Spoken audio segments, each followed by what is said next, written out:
తెలంగాణలో నివసిస్తున్న పేదలు కొత్త రేషన్ కార్డు కోసం ఎప్పటి నుంచో ఎదురు చూస్తున్నారు. బీఆర్ఎస్ హయాంలో రేషన్ కార్డుల జారీ ఆగిపోవడంతో చాలా మంది కొత్త రేషన్ కార్డుల కోసం 1000 కళ్లతో వేచి చూస్తున్నారు. అయితే రాష్ట్రంలో కాంగ్రెస్ ప్రభుత్వం ఏర్పడడంతో కొత్త రేషన్ కార్డులు వస్తాయని చాలా మంది ఆశతో ఉన్నారు. ఇందుకు తగ్గట్లుగానే ప్రభుత్వం కొత్త రేషన్ కార్డుల జారీకి సిద్ధమైంది. కొత్త రేషన్ కార్డుల కోసం గత ఏడాది డిసెంబర్ 28 నుంచి దరఖాస్తులు స్వీకరించింది. ప్రభుత్వ పథకాలకు రేషన్ కార్డు తప్పనిసరి కావడంతో చాలా మంది రేషన్ కార్డుల కోసం దరఖాస్తులు చేసుకున్నారు.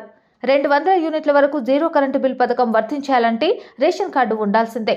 రేషన్ కార్డు లేక చాలా మందికి పథకాలు రావడం లేదు. అందుకే చాలా మంది కొత్త రేషన్ కార్డులకు అప్లై చేసుకున్నారు.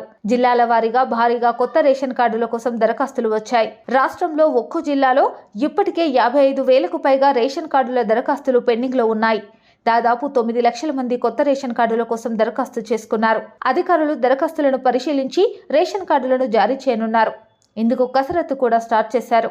అయితే ప్రస్తుతం రాష్ట్రంలో రేషన్ కార్డుల ఈకేవైసీ ప్రక్రియ కొనసాగుతుంది. ఈకేవైసీ ద్వారా బోగస్ రేషన్ కార్డులను తొలగించనున్నారు. కొన్ని కార్డుల్లో సభ్యులు చనిపోవడమో లేదా పెళ్లి చేసుకుని వేరే ఇంటికి వెళ్లిపోవడమో జరిగినా వారి పేర్లను తొలగించకుండా రేషన్ తీసుకుంటున్నారు. అలాంటి వారి పేర్లను తొలగించడం కోసమే ఈకేవైసీ ప్రక్రియ మొదలుపెట్టారు.